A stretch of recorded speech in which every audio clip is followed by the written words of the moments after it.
अस्सलाम वालेकुम नाजरीन, वेलकम टू आवाज़ हकीकत। नाजरीन, आज के इस मॉडर्न दौर में जंगें सिर्फ टैंक्स और फाइटर जेट से नहीं लड़ी जा रही, बल्कि रेडियो फ्रीक्वेंसीज और इनविजिबल सिग्नल्स के जरिए भी लड़ी जा रही हैं। इन्हीं खामोश जंगों का सबसे ताकतवर हिस्सा पाकिस्तान का ट्राइडेंट इलेक्ट्रॉनिक अटैक सिस्टम है। ट्राइडेंट सिर्फ एक मशीन नहीं है, बल्कि एक मुकम्मल इलेक्ट्रॉनिक डिफेंस शील्ड है। ये दुश्मन के radar systems, missile guidance, communication links और अर्ली वार्निंग नेटवर्क्स को इस तरह डिसेबल करता है कि उनका महंगा असला सिर्फ बेकार लोहे का ढेर बनकर रह जाता है। टेक्निकली देखा जाए तो ट्राइडेंट एक मल्टी बैंड जैमिंग सिस्टम है। इसका मतलब ये है कि ये ज़मीन से फ़िज़ा, फ़िज़ा से फ़िज़ा और फ़िज़ा से ज़मीन तक होने वाले हर किस्म के इलेक्ट्रॉनिक सिग्नल्स को जैम कर सकता है, चाहे वो रेडार हो, डेटा लिंक हो या फिर मिसाइल गाइडेंस सिस्टम हो। जब ट्राइडेंट एक्टिव होता है तो दुश्मन के रेडार ऑपरेटर्स को या तो अपनी स्क्रीन्स बिल्कुल खाली नज़र आती हैं या फिर उन्हें हज़ारों फर्जी टारगेट्स दिखाई देते हैं। इस टेक्नोलॉजी को डिजिटल रेडियो फ्रीक्वेंसी मेमोरी कहते हैं, जो असली सिग्नल की कॉपी बनाकर रेडार को धोखा देती है। इस सिस्टम की सबसे बड़ी खूबी इसका फुली ऑटोमेटेड रिस्पॉन्स सिस्टम है। जैसे ही ये दुश्मन का सिग्नल डिटेक्ट करता है, सेकंड्स के हज़ारवें हिस्से में उसका एनालिसिस करता है और फौरन उसी सिग्नल के मुताबिक काउंटर वेव जनरेट करता है, जो मिसाइल को अपने टारगेट से भटका देती है। इसका नतीजा ये होता है कि दुश्मन का महंगा गाइडेड मिसाइल या तो हवा में ही तबाह हो जाता है या फिर अपने ही इलाके में जाकर गिर जाता है। यानी मिसाइल अपनी आंख और दिमाग दोनों खो देता है और ट्राइडेंट बिना एक भी गोली चलाए जंग जीत जाता है। पाकिस्तान ने ट्राइडेंट को इस तरह डिज़ाइन किया है कि यह सिर्फ परमानेंट इंस्टॉलेशंस तक महदूद नहीं रहता। इसे मोबाइल ट्रक बेस्ड यूनिट्स की शक्ल में कहीं भी डिप्लॉय किया जा सकता है, जिससे दुश्मन के लिए इसे लोकेट करना और निशाना बनाना बहुत मुश्किल हो जाता है।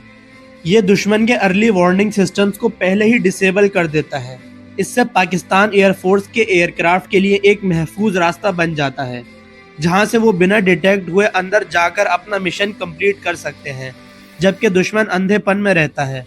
इस सिस्टम की असल खूबसूरती सिर्फ जैमिंग में नहीं है, बल्कि इसकी डिजिटल चालाकी और साइबर इंटेलिजेंस में है। ट्राइडेंट रेडार स्क्रीन्स पर ऐसे घोस्ट एयरक्राफ्ट क्रिएट करता है जो बिल्कुल असली लगते हैं, जिससे दुश्मन घबराकर अपने तमाम मिसाइल्स फर्जी टारगेट्स पर ज़ाया कर देता है। इस सूरत हाल में दुश्मन के पायलट्स अपने बेस स्टेशन से कांटेक्ट भी खो देते हैं, कम्युनिकेशन भी कट हो जाती है और रेडार झूठ बोलने लगता है।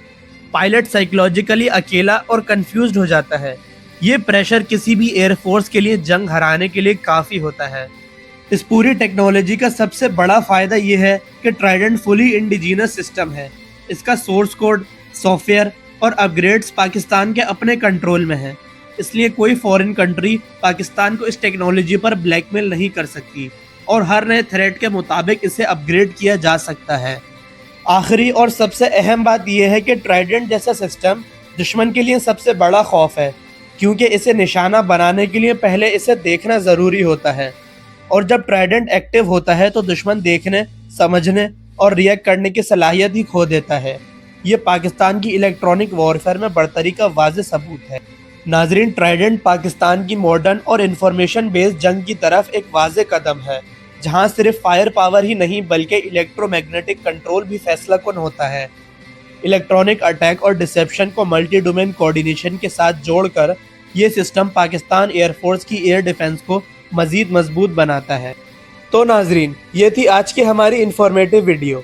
अगर इस वीडियो से रिलेटेड आपका कोई भी सवाल है तो कमेंट्स में ज़रूर पूछें, और अगर वीडियो पसंद आई हो तो वीडियो को लाइक करें, अपने दोस्तों के साथ शेयर करें और हमारे चैनल आवाज़ हकीकत को सब्सक्राइब करना ना भूलें। साथ ही साथ बेल आइकन ज़रूर दबाएं ताकि आपको ऐसी ही लेटेस्ट डिफेंस अपडेट्स सबसे पहले मिल सकें। तब तक के लिए अपने मेज़बान को इजाज़त दीजिए। अल्लाह हाफिज़। पाकिस्तान जिंदाबाद।